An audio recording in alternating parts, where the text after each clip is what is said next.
नमस्कार and I welcome to all of you in global lookout. दोस्तों recently ये news आ रही है कि जो नेवी का इंसिग्न है उसको चेंज किया गया है और उसमें जो सेंट जॉर्ज का रेड क्रॉस होता था उसको हटा के एक ऑक्टागोनल शेप लगाया गया है, जो कि इंस्पायर है महाराठा एम्पेरर शिवाजी महाराज के इंस्क्रिप्शन से। इंसिग्न होता है एक फ्लैग या एक स्टैंडर्ड मिलिट्री का, जिससे उसकी नेशनैलिटी के बारे में पता चलता है।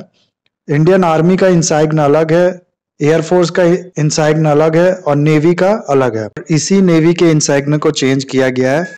रिसेंटली पीएम मोदी ने नया इंसाइग्न नेवी के लिए अनवील किया है, जब वो आईएनएस विक्रांत के कमीशन वाले इवेंट पे थे। और हाल ही में कुछ दिन पहले प्राइम मिनिस्टर मोदी ने ये कहा था कि जो जो निशानियां गुलामी की हैं उनको हटाना ही होगा। There is need to decolonize India. Finally ऐसा किया भी गया।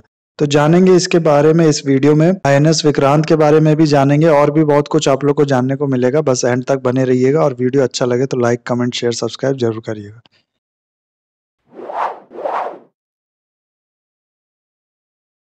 आजादी से पहले इंडियन नेवी का जो निशान या इंसाइग्न होता था उसमें टॉप लेफ्ट कॉर्नर पे होता था ब्रिटेन का फ्लैग, और इसके साथ साथ ये सेंट जॉर्ज क्रॉस या फिर जिसको रेड ऑन व्हाइट क्रॉस भी कहते हैं, ये हुआ करता था। सेंट जॉर्ज एक साइंट थे जो कि कहा जाता है कि रोमन एम्पायर के टाइम पे जो आर्मी थी उसमें हुआ करते थे, लेकिन उनको डेथ सेंटेंस दे दिया जाता है क्योंकि उनने क्रिश्चियन धर्म छोड़ने से मना कर दिया था। और इनको England, Ethiopia, Georgia, Catalonia, Oregon Spain में और मॉस्को रशिया में पैट्रन सेंट माना जाता है। और सेंट जॉर्ज क्रॉस कहा जाता है जो व्हाइट कपड़े पे रेड क्रॉस बनाया जाता है, उसको इनके साथ जोड़ के देखा जाता है, इसीलिए इन्हीं के नाम पे उसका नाम रखा गया है सेंट जॉर्ज क्रॉस। इसके बाद 1950 में नेवी के इंसाइन में चेंज लाया गया और ब्रिटेन की फ्लैग की जगह इंडिया का तिरंगा लगा दिया गया, लेकिन ये जो क्रॉस था इसको वैसे का वैसा रखा गया।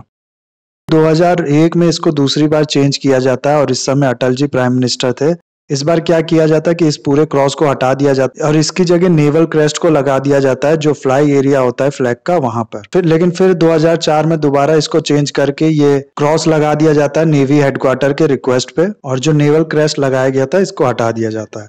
लेकिन इस बार क्रॉस के बीचों बीच में हमारा जो नेशनल एम्ब्लेम है, अशोका कैपिटल जिसे कहते हैं हम लोग, उसको लगा दिया जाता है। 2014 में इसमें दोबारा चेंज किया जाता है और जो नेशनल एम्ब्लेम था उसके नीचे सत्यमेव जयते, जो इंडिया का नेशनल मोटो है, वो लिखा जाता है। और इस बार 2 सितंबर 2022 को चौथी बार इसको चेंज किया गया है और क्रॉस को पूरी तरह से हटा दिया गया है और इसकी जगह जो फ्लाई एरिया होता है फ्लैग का, वहां पर एक ऑक्टागोनल शेप लगा दिया गया है जिसका बैकग्राउंड है ब्लू कलर का। ऑक्टागोनल आपको पता हो, जिसके 8 साइड होते हैं उसको कहा जाता है ऑक्टागोनल। इस ऑक्टागोनल शेप में 2 ऑक्टागोनल बाउंड्री लगाई गई है जिसका कलर गोल्डन है, और गोल्डन ही कलर का इस शेप के अंदर नेशनल एम्ब्लेम लगाया गया है जो कि रखा हुआ गया है एक एंकर के ऊपर। ये पूरा डिजाइन नेशनल एम्ब्लेम और एंकर सुपर इम्पोज्ड है एक शील्ड के ऊपर। अब इस चीज को आप यहाँ देख सकते हैं स्क्रीन पे। और फिर इसी एंकर के नीचे जो इंडियन नेवी है उसका स्लोगन लिखा हुआ है, साम नो वरुणा। ये पूरा शेप जो है ये बहुत ज्यादा इंस्पायर है शिवाजी महाराज के जो राजमुद्रा या फिर इंस्क्रिप्शन था उससे, जो कि उन राजाओं में से थे जो कि अपने टाइम में नेवी की इंपॉर्टेंस को बहुत अच्छे से समझते थे, और इनने एक ऐसी नेवी खड़ी कर ली थी जो कि यूरोपियन के टक्कर में थी उस टाइम पे। ये ऑक्टागोनल शेप 8 दिशाओं को दर्शाता है जो कि नेवी के ग्लोबल आउटरीच को सिंबलाइज करता है, और ये 8 दिशाओं से पॉजिटिव एनर्जी अट्रैक्ट कर पाएगा। इसीलिए ये जो इंडियन नेवी का इंसाइग्न है, ये कहा जा रहा है कि ये जो इंडिया की हेरिटेज है उसको दर्शाता है, ना कि कॉलोनियल लेगेसी को। इसके अलावा आईएनएस विक्रांत को कमीशन किया गया इंडियन नेवी में, जो हम सब के लिए प्राउड की बात है। इसके बाद अब इंडियन नेवी के पास 2-2 एयरक्राफ्ट कैरियर हो गए हैं। एयरक्राफ्ट कैरियर आपको पता ही होगा, बहुत हद तक तो ये नाम से ही क्लियर है। ये एक वॉरशिप होती है जो एयरक्राफ्ट को कैरी करके लॉन्ग डिस्टेंस तय कर सकती है। इसकी इंपॉर्टेंस को ऐसे समझिए, मान लीजिए किसी देश की मिलिट्री को कोई ऑपरेशन करना है जगह पे जो कि उसके देश से काफी दूर है। ऐसे में उसको बहुत चीज के लिए बहुत ज्यादा डिपेंड रहना पड़ेगा अपनी कंट्री पे, और जब जब उनको ऑपरेशन करना होगा तब तक उनको यहाँ से अपने एयरक्राफ्ट लेके जाना पड़ेगा उस एरिया में, और बहुत लंबा सफर तय करना पड़ेगा। ऐसे में अगर एक एयरक्राफ्ट कैरियर उस जगह पे ही खड़ा कर दिया जाए जहां पर ऑपरेशन करने की जरूरत पड़ती है, बार बार अपनी कंट्री से फ्लाई करके लंबा डिस्टेंस तय करने की जरूरत नहीं पड़ेगी। तो वो एयरक्राफ्ट कैरियर से टेक ऑफ करेंगे और अपने ऑपरेशन को अंजाम देंगे और दोबारा फिर इसी कैरियर पे आके लैंड कर जाएंगे। तो इसलिए जरूरत पड़ती है एक एयरक्राफ्ट कैरियर की। इंडिया के पास इस समय 2 हो गए हैं, एक आईएनएस विक्रमादित्य है और दूसरा आईएनएस विक्रांत है। आईएनएस विक्रांत को कंस्ट्रक्ट किया गया है कोचिन शिपयार्ड लिमिटेड के द्वारा। ये फर्स्ट एयरक्राफ्ट कैरियर है जो कि इंडिया में बनाया गया है। इसका जो मोटो है वो है जय में सम युद्धि स्प्रधा, यानी I defeat those who will fight with मी।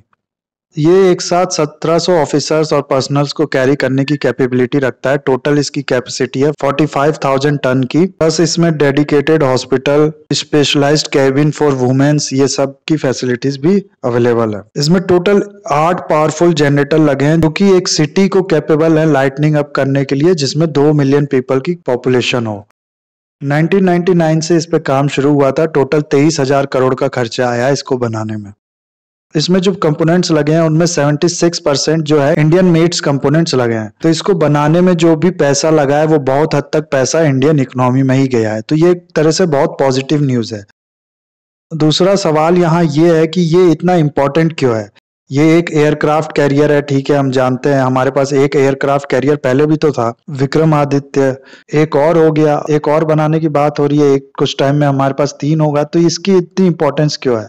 देखो, इस चीज को सिर्फ ऐसे मत देखो कि इसके बाद इंडियन नेवी के पास एक और एयरक्राफ्ट कैरियर आया है, सिर्फ उतना ही फायदा हुआ है इससे। इसके आ जाने के बाद क्या हुआ है कि इंडिया उन कंट्री के लीग में एंटर कर पाया है जिनके पास 2 या 2 से ज्यादा एयरक्राफ्ट कैरियर है। इंडिया के पास है 2, और बाकी कंट्रीज को अगर आप देखेंगे तो बहुत कम कंट्रीज ऐसी हैं जिनके पास 2 या 2 से ज्यादा एयरक्राफ्ट कैरियर है। दूसरा, इसको बनाने के बाद इंडिया ने ऐसी कंट्रीज के लिस्ट में अपना नाम लिखवा दिया है जो कि कैपेबल है खुद से एयरक्राफ्ट कैरियर बनाने में। जैसे कि मैंने आपको बताया कि इसका 76% जो मैन्युफैक्चरिंग है वो इंडिया में ही हुआ है। तो ये एक बहुत बड़ा अचीवमेंट है। इसके बाद इंडिया चाहे जितने भी एयरक्राफ्ट कैरियर बना ले, उसके लिए इंडिया को बहुत ज्यादा परेशान होने की जरूरत नहीं पड़ेगी, क्योंकि जितना पैसा गवर्नमेंट खर्च करेगी उसका बहुत बड़ा पोर्शन इंडिया में ही रहेगा। ये पैसा कहीं देश से बाहर नहीं जा रहा है। इसके अलावा आईएनएस विक्रांत जो है ये हेल्प करेगा इंडिया को ब्लू नेवी बनने का जो एम्बिशन है उसमें। ब्लू नेवी क्या होती है मैं बताता हूँ आपको। देखो, नेवी का जो मेन काम है वो क्या होता है कि अपनी जो मैरीटाइम बाउंड्री है उसको प्रोटेक्ट करना। ठीक, अब हुआ क्या है कि पिछले कुछ सेंचुरीज में जो कंट्रीज हैं उनका जो इंटरेस्ट है उन्हीं के एरिया तक लिमिटेड नहीं रहा है। इसलिए उनको जरूरत है कि वो अपने से दूर वाले एरिया में भी जहां पर उनके इंटरेस्ट है वहां अपनी मिलिट्री की प्रेजेंस बना के रखें। यूएसए के पास टोटल 11 एयरक्राफ्ट कैरियर हैं। उनका अगर आप एयरक्राफ्ट कैरियर देखोगे तो वो आपको मिल जाएगा इंडियन ओशियंस में, पैसिफिक्स में, साउथ चाइना सी के आसपास। तो एयरक्राफ्ट कैरियर की हेल्प से वो अपनी बड़ी मिलिट्री की प्रेजेंस बना सकते हैं उस एरिया में भी जो उनके लोकेशन से दूर है। और ब्लू नेवी का मतलब होता है कि वो कंट्रीज जो इस चीज में कैपेबल हो, यानी अपनी लोकेशन से दूर भी ऑपरेशंस करने में, चाहे वो किसी तरह का ऑपरेशंस हो या अपने इंटरेस्ट को प्रोटेक्ट करने में कैपेबल हो।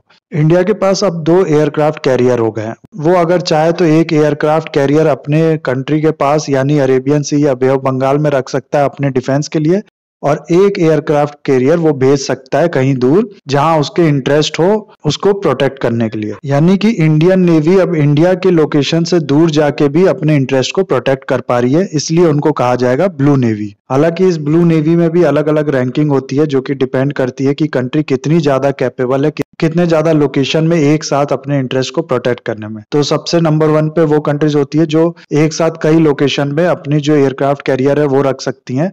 तो यूएसए के पास जाहिर सी बात है 11 एयरक्राफ्ट कैरियर है, तो वो होगा इस लिस्ट में, और ऐसी बाकी रैंकिंग भी होती है। कई आर्टिकल्स में आईएनएस विक्रांत को ऐसा भी कहा जा रहा है कि ये हेल्प करेगा इंडिया को काउंटर करने में चाइना की जो स्ट्रिंग ऑफ पर्ल्स पॉलिसी है उसको। स्ट्रिंग ऑफ पर्ल्स पॉलिसी आपको पता होगा, चाइना ऐसे ऐसे लोकेशन पे अपना बेस बना रहा है जिससे वो इंडिया को पूरी तरह से घेर सके, और आईएनएस विक्रांत के आ जाने से चाइना के इस एम्बिशन पे बहुत बड़ा झटका लगेगा। इसीलिए आप देख सकते हैं कि बहुत सी कंट्री ने इंडिया को इसके लिए कॉन्ग्रेचुलेट भी किया है। यूएसए, इजराइल, इन सब ने सपोर्ट किया है इंडिया को और कॉन्ग्रेचुलेट किया है। रशिया के जो एम्बेसडर हैं इंडिया में वो तो इस इवेंट में भी शामिल थे, और उन्हें ये तक कह दिया है कि वर्ल्ड चाहता है कि इंडिया एक सुपर पावर बने। चाइना का अब तक का कोई कमेंट नहीं आया है लेकिन चाइना का जो एक एफिलिएटेड मीडिया है उसके एक फेमस एडिटर ह्यू जियान ने ये ट्वीट किया है कि इंडिया एक 42,000 टन के कैपेसिटी वाले वॉरशिप को ऐसे प्रमोट कर रहा है, ऐसे उस पर वीडियो बना रहा है जैसे कि ये 80,000 टन का हो, और चाइना को भी इससे सीखना चाहिए।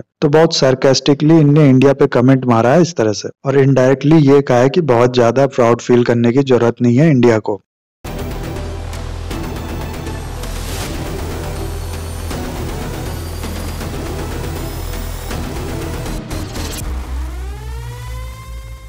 विक्रांत विशाल है, विराट है, विहंगम है। विक्रांत विशिष्ट है, विक्रांत विशेष भी है।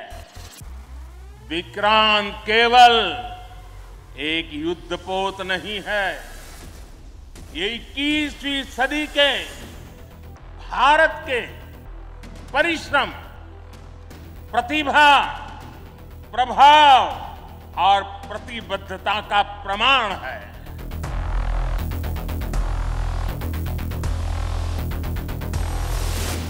आज विक्रांत को देखकर समंदर की ये लहरें आह्वान कर रही है, अमर्त्य वीर पुत्र हो, दृढ़ प्रतिज्ञ सोच लो, प्रशस्त पुण्य पंथ है, बढ़े चलो, बढ़े चलो, बढ़े चलो।